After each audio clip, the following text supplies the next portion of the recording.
You ever see an HOA president in handcuffs, diamond tennis bracelet scraping the cuffs, fuchsia suit wrinkled and stained, tears running her mascara like a bad prom night?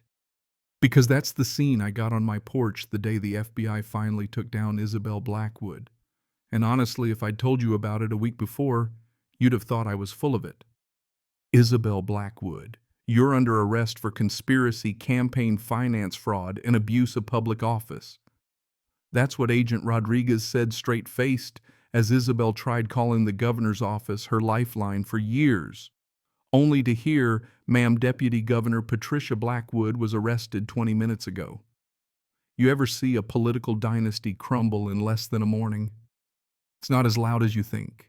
The color just drains out of their faces all at once like someone pulled the plug on their whole life. But I'm getting ahead of myself. Let me back up a sec. My name's Decker Rothell, and I inherited a little lakeside cottage from my great-aunt Elena, one of those modest two-bedroom joints you'd never think twice about, unless you're the kind of person who spends their whole life sniffing after other people's property. I thought I was inheriting peace and quiet. Turns out I was inheriting the tail end of the biggest municipal corruption investigation Wisconsin's ever seen. Federal agents, news choppers, the whole circus. Now I know what you're thinking. How does a quiet spot on Maple Whore Lake turn into the epicenter of a $2.3 million fraud case, bringing down 7 public officials, 2 bankers, and a United States Senator? Simple. Some people can't keep their hands out of other people's business, and sometimes the little guy fights back harder than you'd expect. That morning, the mist was still hanging low over the water, making everything look softer than it really was. I'm standing in Aunt Elena's kitchen making coffee in her ancient percolator, the smell of dark roast filling the place, when I see her Isabel in that pink power suit marching up the driveway like she owns the state. And behind her, 2 extras from a sad legal drama, Harold in his baggy khakis, Dorothy clutching a folder like a life jacket. I step onto the porch, coffee mug in hand, trying not to laugh. Standards must be maintained. Mr. Rothell, Isabel snaps before she's even reached the steps. Your little shack is destroying property values for everyone. Her makeup's perfect, not a hair out of place. She's the kind of woman who calculates her intimidation to the dollar. Ms. Blackwood, this property predates your HOA by 40 years, I say, leaning against the rail. Maybe check the county records from '87 before you get the police involved. That did it. She flushed, bright red lips pursed like she bit into a lemon. Harold starts fumbling with his phone, probably dialing 911, while Dorothy tries to disappear into her folder. You're delusional and possibly dangerous, Isabel says, talking about me like I'm not even there. Harold, call now. You could feel the power trip bouncing off her like bad cologne. And here's the kicker, she has no idea every word's being recorded, not just by my aunt's old security cameras, but by a state ethics task force who've been monitoring her for 6 months. Every little threat, every property sale, every backroom favor, logged and cataloged, just waiting for the right moment. The police show up pretty quick, tires crunching on gravel, and out steps Detective Morrison. Now, Morrison's not your average small-town cop. He's been after this kind of dirt for years.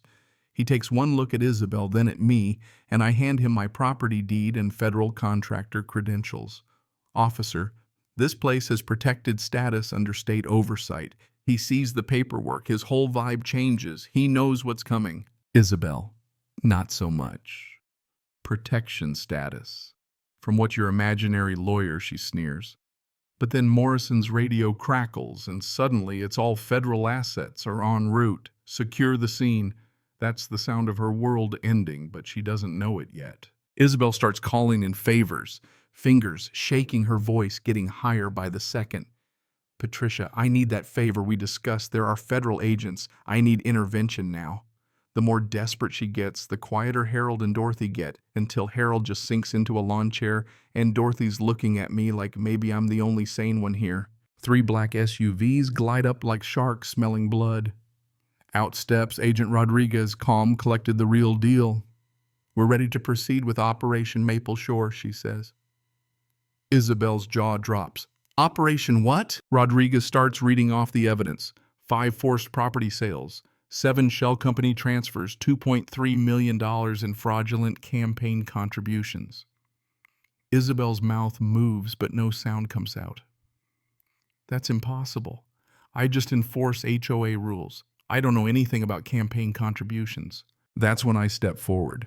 Actually, Isabel, that's not entirely accurate. Every eye turns to me and I see the whole room change. Suddenly, I'm not just some guy with a cottage. I'm a state ethics officer. And this wasn't just my inheritance. It was bait. Bait for a network of politicians who thought nobody would ever check under the hood. The evidence keeps coming: campaign finance violations, wire fraud, money laundering, all tied back to the Blackwood family and their buddies in state government. Patricia Blackwood, the deputy governor, arrested at home before sunrise. Her banker husband picked up at their Door County estate. By now, even Harold and Dorothy are scrambling to distance themselves. I have copies of everything Dorothy says her folder's shaking.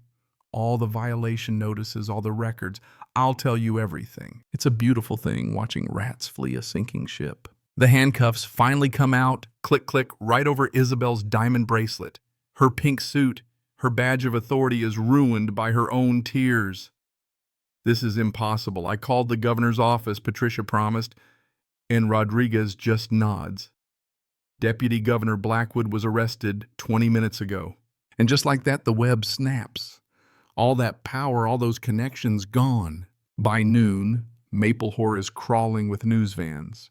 Reporters are live streaming from my front yard. 7 arrests before lunch.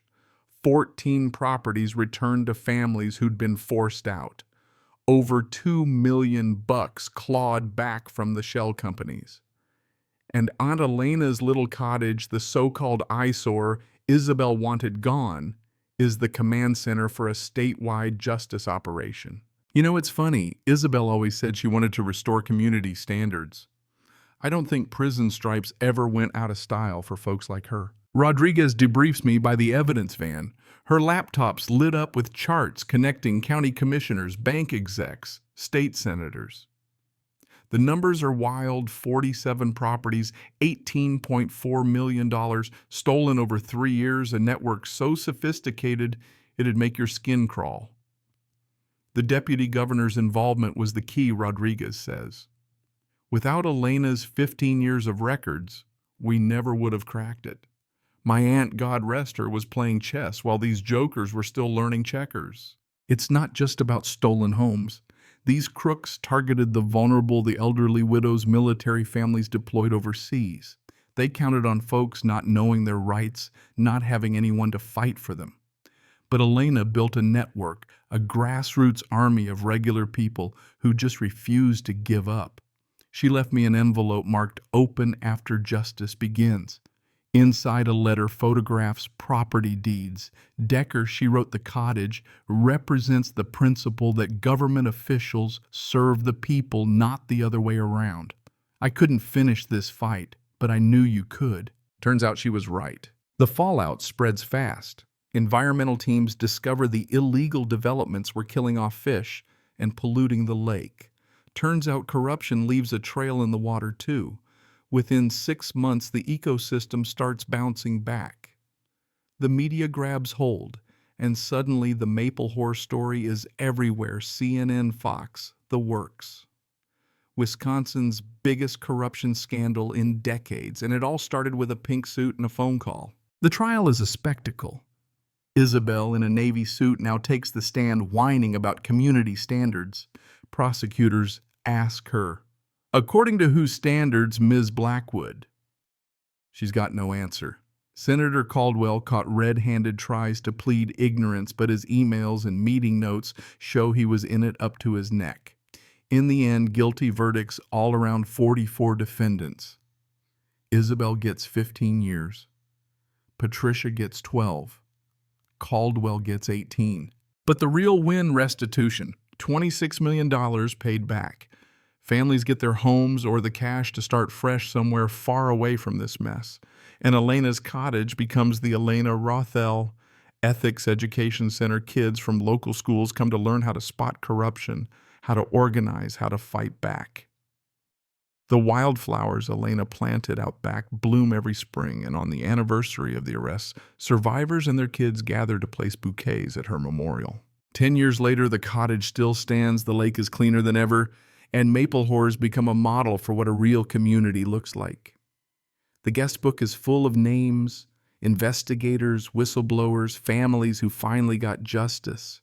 People come from all over just to see the place where the little guy won. Sometimes when the sun comes up over Maple Whore Lake and the water's so clear you can see every pebble on the bottom, I think about how this all started. One phone call, one determined woman, one little cottage nobody thought mattered. So here's my question for you. What would you have done if the HOA came for your home?